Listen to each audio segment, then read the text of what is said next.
Now, as 2020 draws to a close, we ask in today's special, how ready is basic education for the 2021 academic year? What's going to be different next year? What should pupils, parents and teachers prepare for? The Basic Education Department published its updated 2021 calendar for South African public schools at the beginning of October. Schools are set to reopen later than planned in 2021 due to the coronavirus pandemic. COVID-19 disrupted teaching and learning in a way that has forced parts of the 2020 curriculum to be carried over into 2021. What will the impact be on internal grades? With social distancing being the new normal, how will this affect sizes of classrooms, for example? And should parents worry about school admissions, whether or not their children will be placed in their preferred school? Today, in our special panel discussion, I'm joined by Dr. Simelane, from the Department of Basic Education. He's the Chief Director for Curriculum Support and Monitoring. I've got David de Korte, President of the South African Principals Association, in our studio in Cape Town. I've got Lebogang Montjane on Skype. That's Executive Director of the Independent Schools Association of Southern Africa. And I've got Matakanye, the General Secretary of the National Association of School Governing Bodies. And in the studio with me here in Hyde Park in Johannesburg is Professor Brahm, Fleisch, who's an educational expert, very well known, and he's from Wits University. Let's get going now with discussing the 2021 academic year. What is it going to look like? Dr. Simelane, can I start off with you? Thank you very much, gentlemen, for joining us this morning. Let me just alert you that we might have to break at some point during this discussion to go live to court as the judgment in the Senegal murder case is going to be heard. But Dr. Simelane, on education, as the year is ending and hearing the latest information from the health department about the numbers of coronavirus positive cases seemingly increasing again, what's top of mind for you? Thank you very much, Brother Danny, and thanks for inviting us as Basic Education to participate in this panel discussion. The messages that are coming from the Department of Health are actually worrying to some degree, given the fact that we've had a lot of disruptions in schooling due to COVID-19. But as a Department of Basic Education, we've been putting plans in place and actually looking at the year 2021, starting from how much time was lost in 2020, where we had to make adjustments in terms of the curriculum that needs to be covered in every subject, in every grade. But moving to 2021, we are already in a process of developing annual teaching plans that are trimmed and adjusted, also taking into account the gaps that were opened during 2020.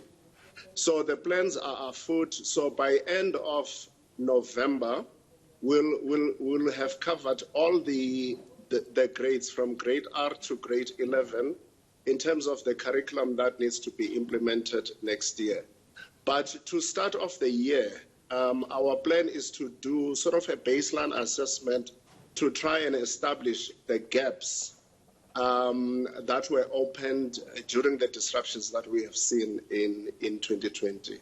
So all plans are afoot, and we've mobilized even all our stakeholders,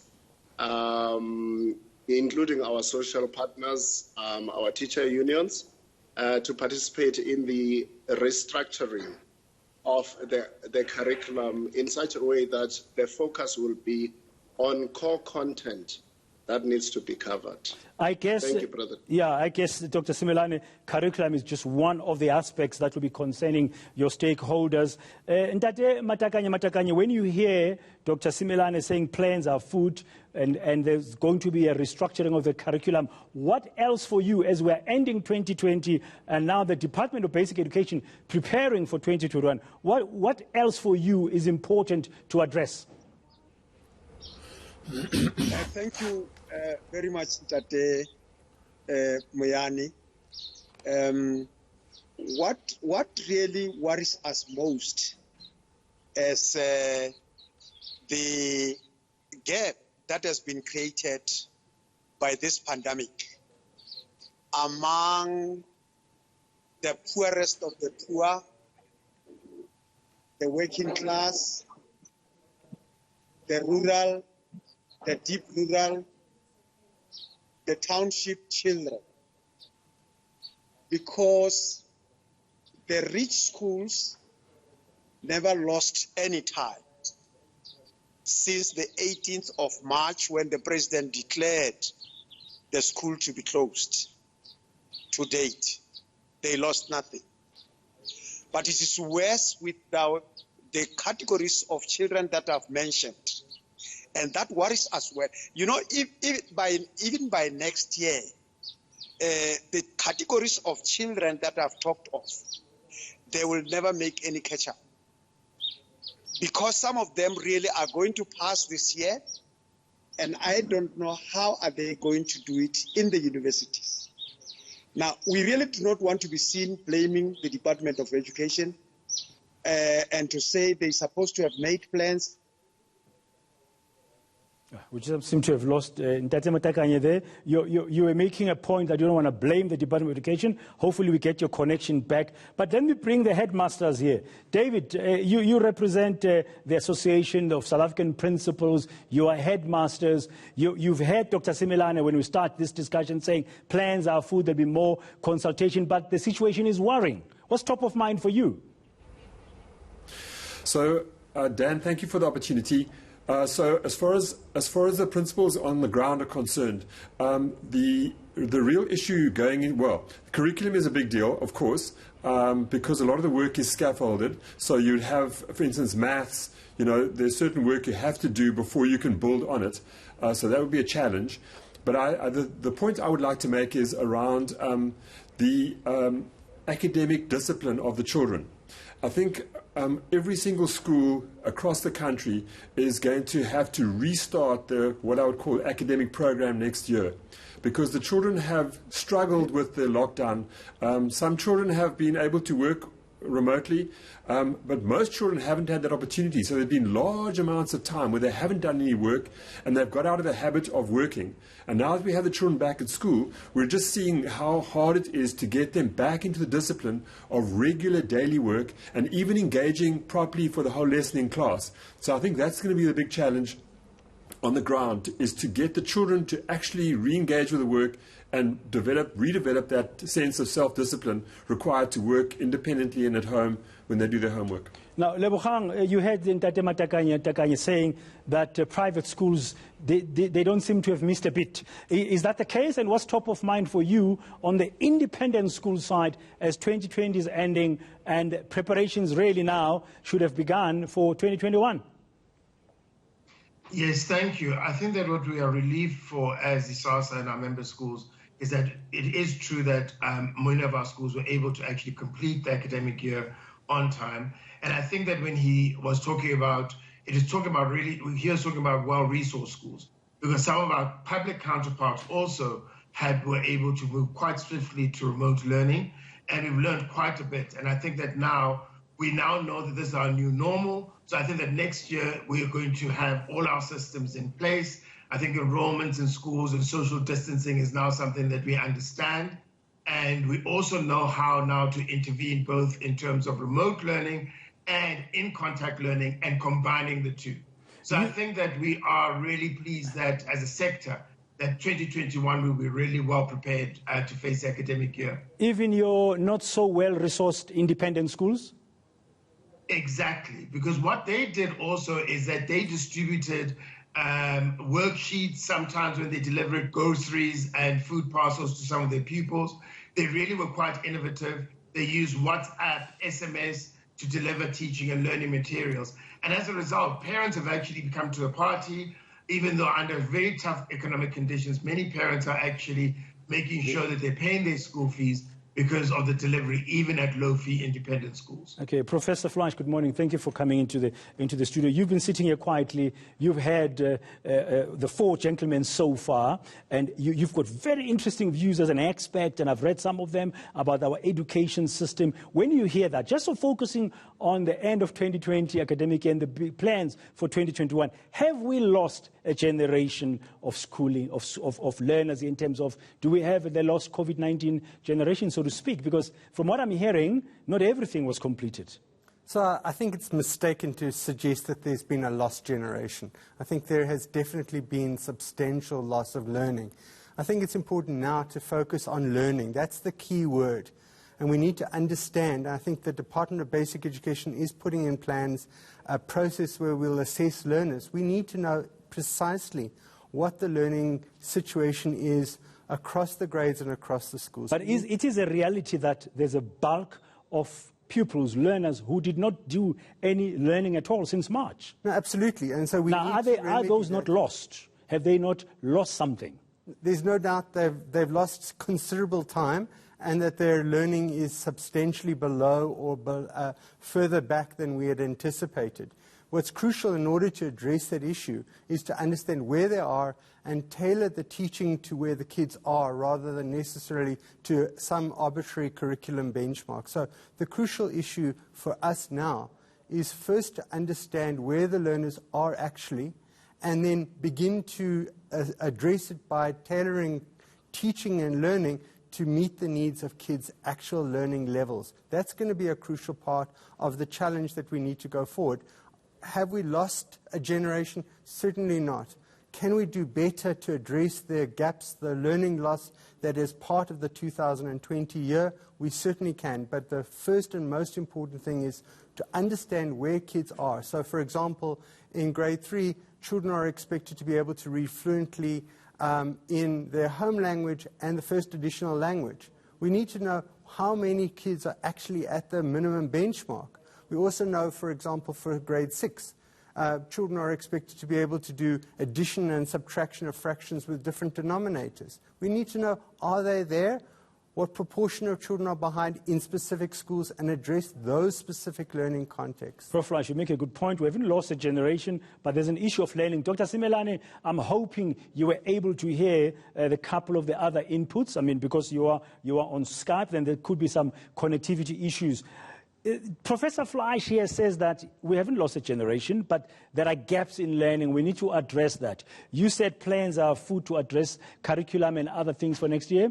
Learning, I mean, what can the department do, or is the department going to ensure that we can understand the learning gaps that COVID-19 has made us go through in 2020? Thank you very much, Brother Denny. Yes, I fully agree with Prof. Fleisch that we actually have not lost a generation. For instance, if I were to talk about the plans that we made, especially curriculum recovery plans, focusing on our class of 2020, that is our grade 12s, we made it a point that our plans did not take off any part of the content in all the subjects, just to make sure that our grade 12s of 2020 are writing the full exam, National Senior Certificate Examination, as everybody else has written before them. And also moving to 2021 and further, actually our recovery plans are moving up to 2023, because we are looking at a multi-year approach in terms of curriculum coverage, because we are fully aware that the disruptions have actually impacted many schools negatively to an extent that not much was covered in 2020. But we've also not just done the curriculum repackaging to make sure that we address the core content in every subject. We've also aligned the assessment regime to make sure that learners are assessed on the work that they manage to cover. And we have also provided schools with, particularly teachers, with guidelines to strengthen their professional judgment in terms of which part of the content needs to be covered given their circumstances at the school level. Prof was also talking about, gaps in terms of reading and wondering whether the department is aware of where the majority of our learners are, especially at foundation phase, in terms of reading. I must indicate that we are also implementing an early grade reading assessment, which is a mechanism, or it's a tool that we take, that firstly we distributed to all provinces to make sure that our subject advisors go to schools and they assess their reading competency, which also should include reading for meaning by our learners, and therefore submit reports to basic education as it were. So there are many interventions and many plans that we are putting in place to make sure that we keep tabs in terms of what is happening on the ground, particularly at school level. And maybe let me end at this point by indicating that we are in a process of automating our curriculum coverage or monitoring tools to make sure that in the near future we'll be able to log into the school site and get into the classroom, even as we are sitting at basic education, to actually establish for ourselves as basic education about the quality of classroom engagement, and therefore the curriculum that is being covered and the quality of teacher to learner engagement, because we believe that is very much important for us to be able to craft very effective and strategic interventions to raise the bar in terms of curriculum delivery as well as assessment. Dr. Simelane, you raised a question of automation, and top of mind then comes to me is technology innovation, because in this COVID world, we are told, I saw an article the other day on World Economic Forum about the need for African governments, African education departments to quickly move and urgently move to embrace the use of technology. I would like to discuss that a little bit more in the next segment when we continue our panel discussion here on the readiness of school year 2021 by the Basic Education Department. Stay with us.